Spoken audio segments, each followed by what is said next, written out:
Buenos días, nosotros somos el equipo número 9. El tema que vamos a presentar es la diferencia entre amortización y fondo de amortización. El equipo está conformado por Emilio Novello, Melissa Romero, Javier Villavicencio y yo, Óscar Uclés. Primeramente vamos a definir los tipos de amortización que existen para después ahondar en la diferencia que existe entre estos tipos de amortización y los fondos de amortización. Los tipos de amortización son tres: el gradual, el constante y de renta variable. En la amortización gradual todos los pagos son iguales y puesto que el saldo disminuye con cada bono, los intereses se reducen y la amortización incrementa, es decir, que en cada pago es mayor que la del pago anterior. Sus ventajas son que constituye una interesante aplicación en las anualidades simplificando sus cálculos, pero tiene como desventaja que los pagos deben de ser mayores que los intereses del primer periodo porque de otra manera no se logrará cancelar la deuda.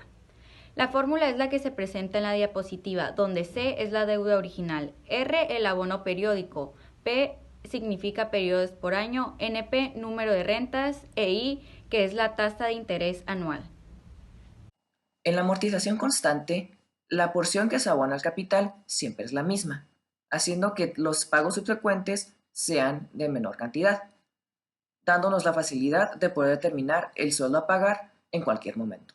En este tipo de amortización se utiliza la fórmula R1 es igual a A mayúscula por 1 más N1 para la primera renta y Rn es igual a R1 menos N mayúscula menos 1 por D para rentas subsecuentes. N mayúscula representa el número de renta que se aplica a la segunda ecuación. A es igual a la deuda entre el número de rentas. D es la diferencia entre dos rentas sucesivas. N minúscula es el plazo en años. I es la tasa de interés anual. P es periodos por año y NP es número de rentas. Amortización de renta variable. Aquí el abono y su correspondiente porción amortizadora crecen con el tiempo, y esto lo hace atractivo para el deudor, ya que los primeros pagos pueden ser tan pequeños que ni siquiera cubran con el importe de los intereses del periodo, dando lugar a que la deuda crezca en vez de disminuir.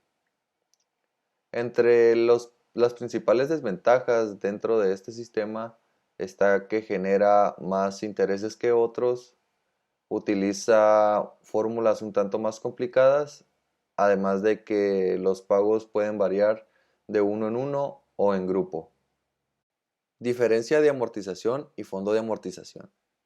Amortización es saldar de manera gradual una deuda a través de pagos periódicos, que normalmente son iguales a intervalos constantes, que liquidan a los intereses generados hasta ese punto y el resto se destina a la disminución de la deuda. Mientras que en el fondo de amortización, la deuda que se va a amortizar se plantea a futuro y básicamente se crea un fondo o reserva depositando cantidades específicas que regularmente son iguales y periódicas a cuentas que adquieren intereses. Todo esto para reunir el monto necesario que permita pagar la deuda a su fecha de vencimiento. Para determinar el monto de un fondo de amortización se utiliza una fórmula que es la siguiente. M es igual a R que multiplica la división de 1 más I elevado a N menos 1 sobre I, donde M representa el monto de la deuda, R representa el depósito o reserva que se hará en el plazo establecido, I representa la tasa de interés y N la cantidad de depósitos o reservas que se harán. Muy bien, ahora vamos a desarrollar un ejercicio práctico sobre amortización constante. Para este ejercicio vamos a suponer que tenemos un crédito por 96,000 pesos, cuya tasa de interés es del 13,2 mensual y el plazo que tenemos para pagarlo es de 2 años. Primeramente, ¿cuál va a ser el monto de los primeros dos pagos? Y como segundo punto, ¿cuánto se pagaría en el segundo abono y en el último? Bueno, en este caso el segundo abono sería lo mismo que el monto del segundo pago, así que realmente estamos buscando tres cosas, ¿no? El monto del primer pago, el monto del segundo y lo que vamos a pagar en el último. Entonces, como primer paso para resolver este problema, vamos a determinar cuánto vale la amortización. Esto es, la cantidad de cada pago que se va a ir destinado a capital. Para realizar esta operación, nosotros vamos a dividir 96.000, el valor total de la deuda, entre 24, porque son 2 años y son pagos mensuales, por lo tanto van a ser 24 meses donde vamos a realizar pagos. Al hacer esta división tenemos como resultado 4.000. Esto quiere decir que en cada pago que nosotros realicemos, 4.000 pesos van a ser destinados a capital y lo demás va a ser de intereses. Como segundo paso para resolver el problema, tenemos que determinar cuánto vale la primera renta. Cabe mencionar que la primera renta es la única donde se necesita una operación o una fórmula distinta para calcular el valor que buscamos. Primeramente vamos a multiplicar los 4.000 que obtuvimos en el paso anterior por 1 más 2, 2 que es el valor de n, que son los años en los que vamos a realizar los pagos, y 0.132, que es la expresión decimal de la tasa de interés pactada.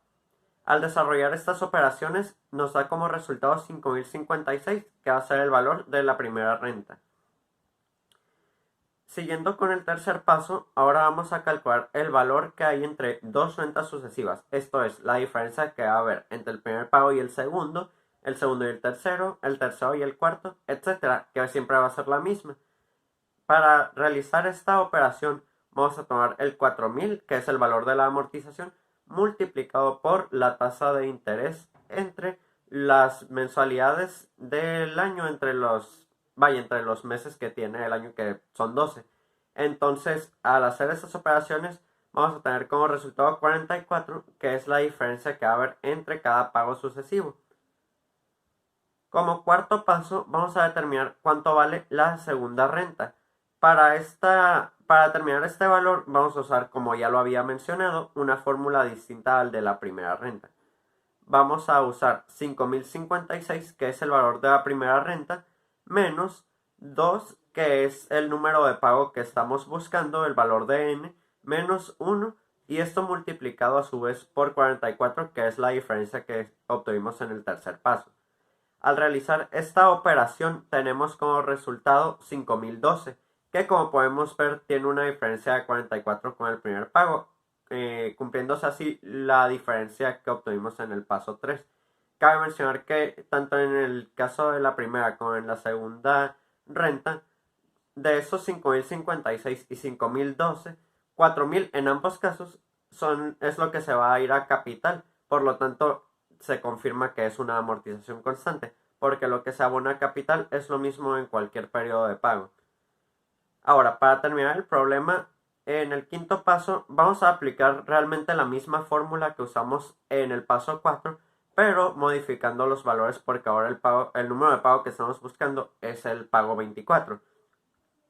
Para desarrollar esta operación vamos a usar 5.056, que es el mismo valor de la primera renta, no cambia, menos el número de pago en el que estamos, que es 24, menos 1, y por la misma diferencia, ¿no? Los mismos 44. Al desarrollar estas operaciones vamos a tener como resultado 4.044. Esto es 4.000 pesos, que son lo que ya sabemos que se va a ir a capital, y 44, que ya es lo único que nos resta por pagar de intereses.